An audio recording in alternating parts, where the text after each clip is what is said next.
Normal astrology में छठा भाव, आठवां भाव और बारहवां भाव, ये जो है इन्हें नेगेटिवली प्रेजेंट किया जाता है। तो ये बहुत प्रचलित भी हैं, ये 6, 8, 12। अगर इसमें कोई प्लैनेट आपके है प्लेस्ड है तो नेगेटिविटी कुछ ज़्यादा ही बताया जाता है। तो अब जो है हम डीएनए के अकॉर्डिंग इन तीनों भावों के बारे में समझेंगे। जैसे कि छठा भाव है, ये क्या क्या इंडिकेट करता है। ये आपके आरोग्य को इंडिकेट करता है।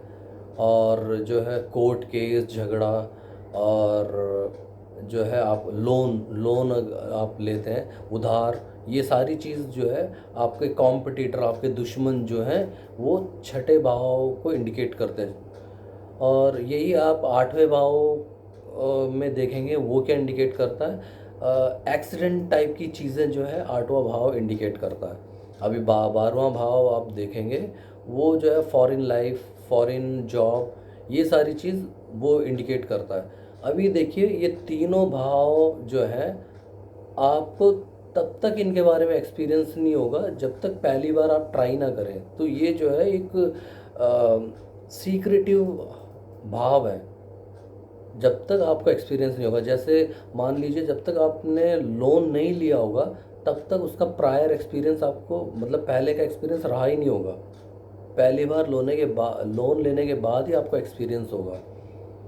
अब यही आठवें भाव को देख लीजिए, जैसे एक्सीडेंट वगैरह में आपको चोट लगी, तो वो चोट लगने से पहले एक्सीडेंट के बारे में आपको कोई एक्सपीरियंस नहीं होगा, उसके बारे में मालूम ही नहीं होगा आपको।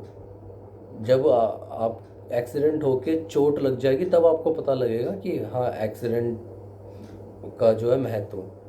अब 12 जो बारहवां भाव है, वो फॉरेन लाइफ, फॉरेन जॉब के जॉब को इंडिकेट करता है।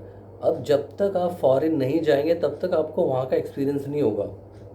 तो इन तीन भाव को ऑलरेडी किसी ने क्रॉस किया है, किसी को एक्सपीरियंस है, उससे पता लग सकता है।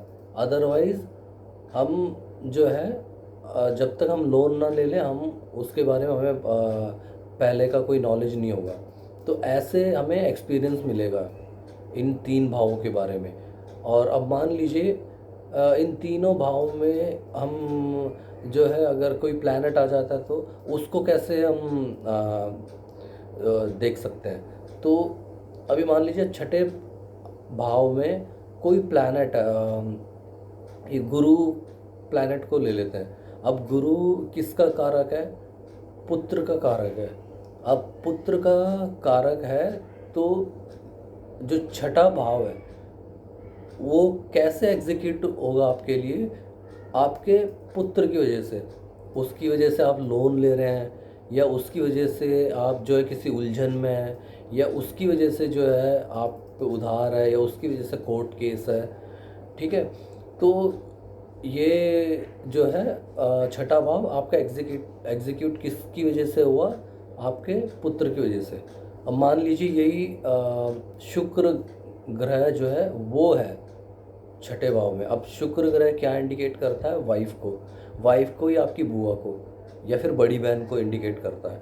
तो ये मान लीजिए ये छठा भाव एग्जीक्यूट होगा, वो इन रिलेशंस की वजह से होगा। उनकी वजह से आप लोन ले रहे होंगे, या उनकी वजह से किसी प्रॉब्लम में होंगे, या उनकी वजह से जो है आप दुश्मन आपके हुए होंगे, उनकी वजह से कोर्ट केस वगैरह हुआ होगा। तो ये सारी ऐसा जो है हम इसका कॉम्बिनेशन ऐसे निकाल सकते हैं। तो ऐसे आपको फॉलो करना है।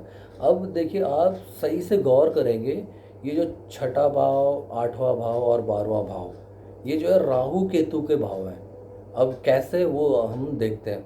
हमने कर्मा रजिस्ट्री में क्या देखा, जो छठा भाव है वो खाली शनि का ही कर्मा रजिस्ट्री नहीं है उस वहाँ पर। ठीक है। अभी देखिए, वो जो छठा भाव है वो मूल त्रिकोण किसका है? बुध का। वो और एक और प्लैनेट किसका है? राहु का मूल त्रिकोण है, त्रिकोण हाउस है। ठीक है। अब ये आठवां भाव आप क्लॉकवाइज काउंट करते हुए आएंगे, वृश्चिक जो है 8वां भाव आएगा, तो 8वें भाव में जो है राहु उच्च का रहता है, उच्च का होता है राहु। अब ये 12वां भाव आप देखेंगे वो किसका मूल त्रिकोण भाव है, केतु का। तो ये जो है ज़्यादा ही एक्टिव रहते हैं इन भावों में, बहुत ज़्यादा एक्टिव रहते हैं। तो ऐसे जो है हम 6, 8, 12 का कॉम्बिनेशन निकाल सकते हैं। ऐसे हम समझ सकते हैं ये 6, 8, 12 का, 12 के बारे में, क्योंकि हमको जो है ये बता दिया गया है ये सारा जो है नेगेटिव प्लेसेस हैं, तो नेगेटिव समझा जाता है इन्हें। मगर देखिए यही वो 3 भाव हैं जो एक इंसान का कर्मों का ट्रैप होता है। ये कैसे, जैसे आपके पिछले जन्म में आपके अच्छे कर्म रहे होंगे, बुरे कर्म रहे होंगे, पॉजिटिव और नेगेटिव दोनों, तो उन कर्मों का अब जो है रिजल्ट आपको यही 3 भाव देंगे। जैसे मान लीजिए आपने अच्छे कर्म किए होंगे तो अच्छे रिजल्ट ये भाव देंगे। अब बुरे कर्म किए हैं तो वो बुरा इफेक्ट जो है आपको देगा। अब देखिए ये हमने एक जनरल अवेयरनेस के तौर पे, जनरल नॉलेज के तौर पे ये हमने 6, 8, 12 का जो है कनेक्टिविटी, उसका जो है भाव के बारे में हमने बता दिया, और ये कैसे काम करता है वो भी बता दिया।